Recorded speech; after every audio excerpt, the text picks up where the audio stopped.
जरा खौफ से सुनो। ये बात तो हम सब जानते हैं कि ये दुनिया रहस्यों से भरी पड़ी है। कुछ रहस्यों को तो इंसानों ने सुलझा लिया, लेकिन बहुत से ऐसे रहस्य हैं जो अभी भी लोगों के लिए पहेली बने हुए हैं। शिमला में भी आपने कई किस्से सुने होंगे। स्टेट म्यूजियम में भी एक ऐसी ही रहस्यमय किताब मौजूद है जिसको देखने के लिए बहुत से लोग आते हैं, लेकिन जिस रूम में लाल किताब रखी हुई है उस कमरे के बाहर बोर्ड में लगी वार्निंग मैसेज को पढ़कर किसी की हिम्मत नहीं होती उस रूम में जाने की। इस वजह से लोग रूम में लगे ग्लास के डोर से ही उस बुक को देखते हैं। लेकिन इस बार फाइनल ईयर इंजीनियरिंग के 3 स्टूडेंट्स विकी, रौनक और बंटी वो काम करने जा रहे हैं जिसकी हिम्मत आज तक किसी ने नहीं की थी। लेकिन उनकी इस हरकत का खामियाजा भी उन्हीं तीनों लड़कों को भुगतना पड़ेगा। आखिर ऐसा क्या है उस लाल किताब में और उन 3 लड़कों के साथ क्या होगा? यार बहुत हो गया। इस बार हमें प्लानिंग के साथ उस लाल किताब को म्यूजियम से चुराना होगा और ये हमारा आखिरी अटेम्प्ट होगा। यार कॉलेज पास करने के बाद हमें यह मौका फिर नहीं मिलने वाला। हाँ यार, इस बार हिम्मत करके उस कमरे में जाना ही पड़ेगा। क्या पता उस किताब से हमारी किस्मत ही बदल जाए। ब्लैक मार्केट में किताब बेच के ऐसा माल कमाएंगे, 1-2 साल ऐश होगी अपनी। याद है ना बे, उस मेहता सर ने क्या कहा था? उस लाल किताब में जादुई शक्ति है, यही बोल के प्राइस डबल हो जाएगा। हाँ, साथ में ये भी बताया था कि कुछ लोग उस किताब को श्रापित बताते हैं, जिसकी वजह से उसको म्यूजियम में रखा हुआ है ताकि कोई उसे छू ना सके। विकी, रौनक, मुझे लगता है कि ये सब करने से पहले हमें एक बार मेहता सर से बात कर लेनी चाहिए। ये तू पागल है क्या बंटी? मेहता सर क्या किसी को भी पता नहीं चलना चाहिए कि हम उस बुक को चुराने की सोच रहे हैं। तुम लोगों को पता है ना वहां जाना कितना रिस्की है। हाँ हाँ पता है। अब ये बता करना क्या है, क्या प्लान बनाया तूने? दोनों ध्यान से सुनो। हम कल सुबह मॉर्निंग वॉक के बहाने हॉस्टल से 5:30 बजे निकलेंगे। आधे घंटे में यानी 6 बजे तक हम म्यूजियम पहुंच जाएंगे। मॉर्निंग में वहां सिर्फ एक गार्ड होता है, तो बंटी तू गार्ड को अपनी बातों में उलझा कर रखना। अब जैसे ही बंटी गार्ड से बात करने लगेगा, हम दोनों म्यूजियम के पीछे के रास्ते से एंट्री लेंगे और लाल किताब वाले रूम की चाबी निकालकर रूम में एंट्री मारेंगे और फिर किताब को चुराकर बंटी को मिस कॉल देंगे। बंटी तू कॉल पिक करके बात करते हुए पीछे वाले गेट में हमें मिलना और फिर हम तीनों वहां से सीधे कॉलेज जाएंगे। तुम लोग कॉलेज में बुक लेकर जाओगे? नहीं नहीं नहीं नहीं, रिस्की है, रिस्की है। हाँ यार विकी, बंटी सही कह रहा है, कॉलेज में बुक ले जाना रिस्की है। हाँ तो ठीक है, हम पहले रूम में जाकर बुक रख देंगे और फिर कॉलेज ओवर होने के बाद उसको पढ़ेंगे। अब तो ठीक है ना? अब यस, परफेक्ट प्लान। विकी, रौनक और बंटी तीनों अपने प्लान के अकॉर्डिंग मॉर्निंग में म्यूजियम पहुंच जाते हैं। बंटी अपनी बातों में गार्ड को उलझाता है, तभी मौका देखकर विकी और रौनक म्यूजियम के अंदर चले जाते हैं। म्यूजियम 10 बजे खुलेगा। अभी यहाँ क्या करने आए हो तुम? मैं तो बस आपसे उस लाल किताब के बारे में पूछने आया था। ऐसा क्या है उस किताब में जो उस किताब वाले कमरे में जाने से लोग डरते हैं? तुम्हें नहीं पता? वो किताब एक शापित किताब है। श्रापित किताब? मैंने तो सुना है कि जो भी उस किताब को पढ़ेगा उसके पास जादुई शक्ति आ जाएगी। तुम अभी बच्चे हो, तुमने किसी मनोहर कहानी में किसी और जादुई किताब के बारे में पढ़ा होगा। और वैसे भी अगर इस किताब में जादुई शक्ति होती तो लोग इसको कब का चुरा लेते। लेकिन इसको चुराने की कोशिश तो बहुत लोगों ने की होगी ना? हाँ कोशिश तो की, लेकिन बाद में अपनी जान भी गंवानी पड़ी। मतलब छोड़ो बेटा और यहां से जाओ। म्यूजियम 10 बजे खुलेगा, तब आना। अरे आप तो नाराज हो गए काका, मैं तो सिर्फ जानकारी ले रहा था। हाँ नाराज नहीं हुआ। तुम्हें उस किताब के बारे में जानने की इतनी उत्सुकता है तो सच्चाई सुन। जिसने भी आज तक उस किताब को पढ़ा है वो जिंदा नहीं बचा। ये किताब अंग्रेजों के जमाने से यहां रखी हुई है।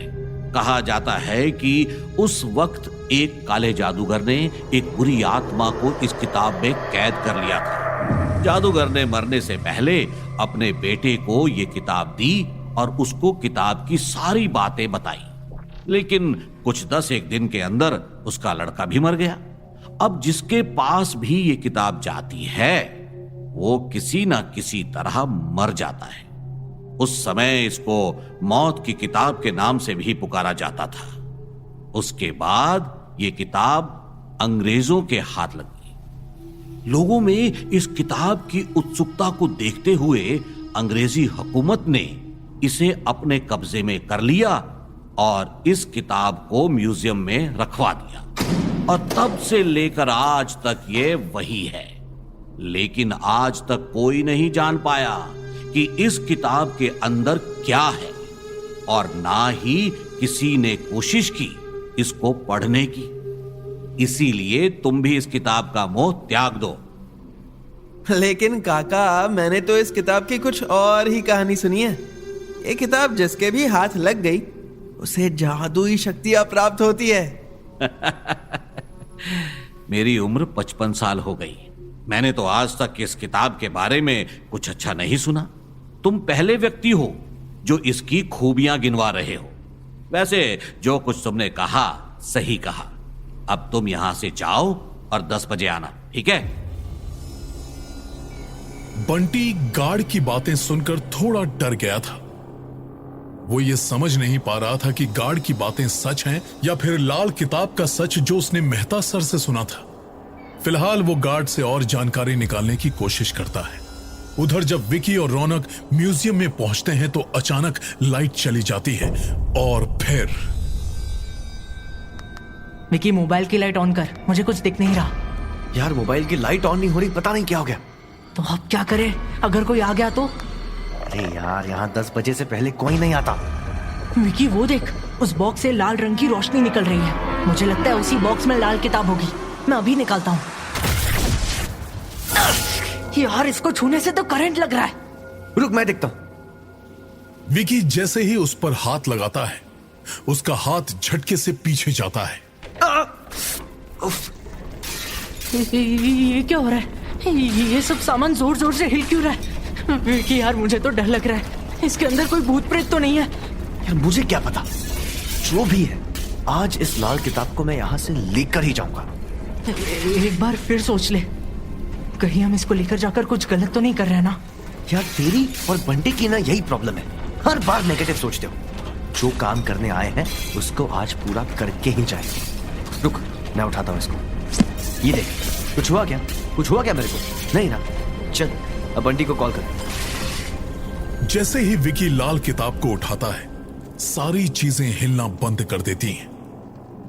रौनक बंटी को इन्फॉर्म करता है और प्लान के अकॉर्डिंग तीनों पीछे वाले गेट से पहले हॉस्टल जाते हैं और बुक को अपने रूम में लॉक करके कॉलेज आ जाते हैं। कॉलेज में बंटी उनको गार्ड से हुई सारी बातें बताता है। रौनक और विकी भी उसको अपने साथ हुई अजीब चीजों के बारे में बताते हैं। और फिर शाम को जब तीनों हॉस्टल आते हैं तो तीनों एक दूसरे को किताब खोलने के लिए कहते हैं। देख रौनक, मैं बुक को यहां तक लाया, अब तू इसको खोलेगा। मैं भी तो तेरे साथ म्यूजियम में अंदर गया था। किताब बंटी खोलेगा। मैं अकेला क्यों? हाँ, तीनों एक साथ खोलते हैं। हाँ हाँ, चल चल, ये ठीक रहेगा। तीनों एक साथ खोलते हैं। अबे, इसमें तो नंबर लॉक है। अब क्या करें? चल ट्राई करते हैं। क्या होगा? Lock number 111। कुछ और ट्राई करते हैं। 999। 666 ट्राई करो। तुझे कैसे पता? अरे तू नंबर डालना, क्या फर्क पड़ता है, इसको कैसे पता? 666 पासकोड डालते ही बुक खुल जाती है। विकी एक्साइटमेंट में बुक अपनी तरफ खींचकर पढ़ने लगता है, लेकिन बुक के सारे पन्ने खाली हैं और बुक में हर पन्ने पर 666 नंबर लिखा हुआ है।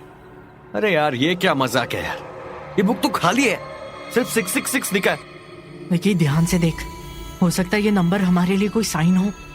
पर इस नंबर को डिकोड कैसे करें? मैंने एक जगह पढ़ा है, ये नंबर शैतान का नंबर है। और तभी बंटी की नजर सामने दीवार पर पड़ती है, जहां लाल रंग की आकृति में उसको एक भेड़िया मानव की छवि दिखती है। उसकी शक्ल भेड़िए की तरह पर शरीर इंसान की तरह होता है।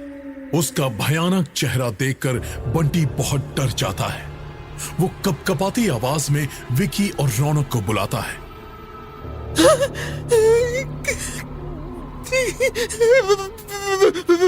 विकी, विकी, रौनक, रौनक रौनक सामने दीवार में देखो, दीवार में देखो। जैसे ही रौनक और विकी बंटी की बात सुनकर सामने देखते हैं, तभी भेड़िया मानव दीवार से छलांग लगाकर बंटी के ऊपर अटैक करता है और बंटी के शरीर में घुस जाता है। विकी, हमें किसी की मदद लेनी चाहिए यार। मैं मेहता सर को कॉल लगाता हूँ। कोई जरूरत नहीं है किसी को भी बुलाने की।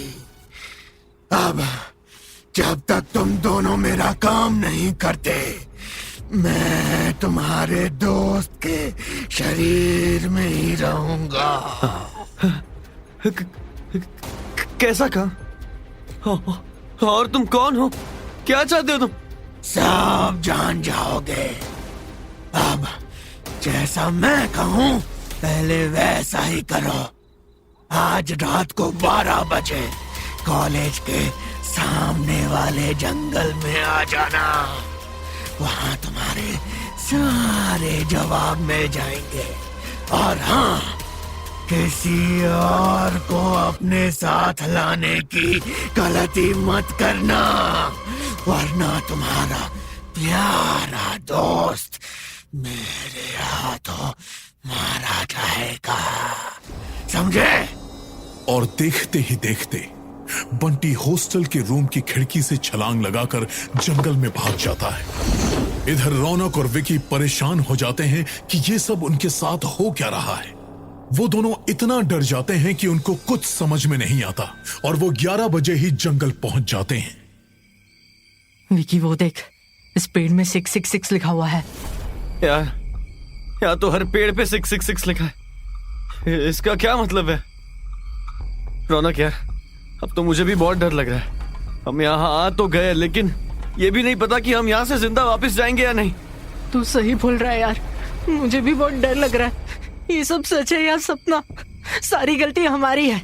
हमें ही जादू शक्ति चाहिए थी। लो, देख लो जादू। देख, अब जो हो गया वो हो गया। अब हम वापस नहीं जा सकते। अब हमें बंटी को ढूंढना ही पड़ेगा। विकी, वो देख बंटी, लेकिन इसके मुंह में ये लाल रंग कैसा? अचानक बंटी उन दोनों के सामने आता है और मुस्कुराता है। अरे बंटी, तू कहाँ था? तुझे पता है रात को तेरे अंदर वो... मैं अभी भी उसके शरीर में ही हूँ। चलो आओ, मेरे पीछे आओ। बंटी के शरीर में एक अतरंगी जीव भेड़िया मानव घुस चुका था। रौनक और विकी को कुछ भी पता नहीं था कि आगे उनके साथ क्या होने वाला है। वो जीव उनको एक बहुत बूढ़े आदमी के पास लेकर जाता है और कहता है, ये रहे आपके 3 शिकार। ये तीनों 21 साल के हैं। अब इनके शरीर का खून पीकर आप अमर हो सकते हो। रुको, तुम ये क्या बोल रहे हो? तुमने तो कहा था कि हमें तुम्हारा कोई काम करना है। और ये आदमी कौन है? मेरा काम यही तक था। अब जो पूछना है मेरे आका से पूछो। मैं तो चला। ये बोलकर वो भेड़िया मानव बंटी के शरीर से बाहर निकल जाता है। जैसे ही वो जीव बंटी के बॉडी से निकलता है, बंटी जोर से नीचे गिरता है। बंटी, तो ठीक तो है?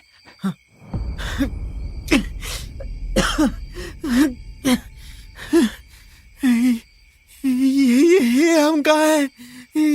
ये सब क्या हो रहा है? और ये आदमी कौन है? लाल किताब को चुराना चाहते थे और ये भी नहीं पता कि मैं कौन हूं। पहचानो मुझे। नहीं पहचाना? जादूगर जिसने लाल किताब में अदृश्य शक्तियां छिपाई थी। लेकिन तुम तो मर गए थे। बेवकूफ लड़के, मेरा तो सिर्फ शरीर जला था और मुझे बहुत सालों से इंतजार था कि कोई तो उस लाल किताब को अपने हाथ में ले। आज तक किसी ने हिम्मत नहीं की थी उसे खोलने की। अब मैं तुम तीनों के शरीर का खून पीकर हमेशा के लिए अमर हो जाऊंगा। ऐसा मत कीजिए, हमें जिंदा छोड़ दीजिए।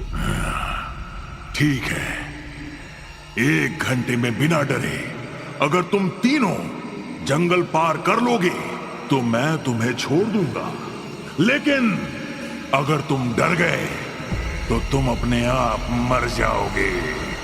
बोलो, मंजूर है? हाँ हाँ, हमें सब मंजूर है। विकी, रौनक और बंटी तीनों एक दूसरे की तरफ देखते हैं। डर के मारे उनके शरीर से पसीना निकलने लगता है।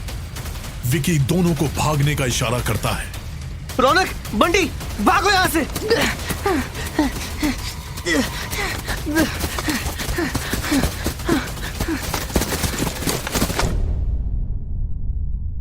विकी, रौनक और बंटी तीनों भागते हुए जंगल से बाहर जाने का रास्ता ढूंढने की कोशिश करते हैं, लेकिन उनको बाहर निकलने का रास्ता नहीं मिलता।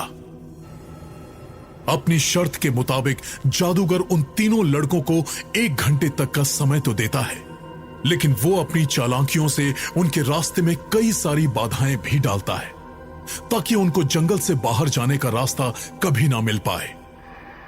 बूढ़ा जादूगर हवा में उड़ते हुए उन लड़कों को दौड़ते हुए गिराता है। लड़के नीचे गिर जाते हैं और फिर से उठकर दौड़ने लगते हैं। जादूगर लड़कों को डराने के लिए वहां बिना सर के प्रेतों को भेजता है। वो बिना सर वाले प्रेत भी उन तीनों लड़कों के साथ भागना शुरू कर देते हैं। उन कटे हुए सर के प्रेतों को अपने साथ दौड़ते देखकर विकी, रौनक और बंटी बेहोश होकर जमीन पर गिर जाते हैं। 1 घंटा पूरा होता है। हैरानी की बात यह थी कि वो तीनों जंगल की सीमा पार कर जाते हैं। सुबह खेती करते जाते वक्त किसान उन्हें देख लेते हैं। विकी और रौनक की अस्पताल में ट्रीटमेंट के दौरान डेथ हो जाती है, लेकिन बंटी पूरी तरह ठीक हो जाता है। बंटी का ट्रीटमेंट करते हुए डॉक्टर्स भी अचंभे में आ गए थे, क्योंकि ट्रीटमेंट के 2 दिन के अंदर ही वो पूरी तरह स्वस्थ हो गया था। हॉस्पिटल से छुट्टी मिलने से 1 दिन पहले ही बंटी रात के एकांत में हॉस्पिटल से गायब हो जाता है। बंटी को ढूंढने के लिए उसके पेरेंट्स बहुत कोशिश करते हैं, लेकिन 1 साल बीत जाता है पर बंटी नहीं मिला। लाल किताब वापस म्यूजियम में आ गई। जंगल में बूढ़ा जादूगर आज भी इंतजार कर रहा है कि कोई उस किताब को वापस खोले, ताकि उसका गुलाम बन चुका बंटी उस किताब से आजाद होकर अगले शिकार को जादूगर तक लेकर आए।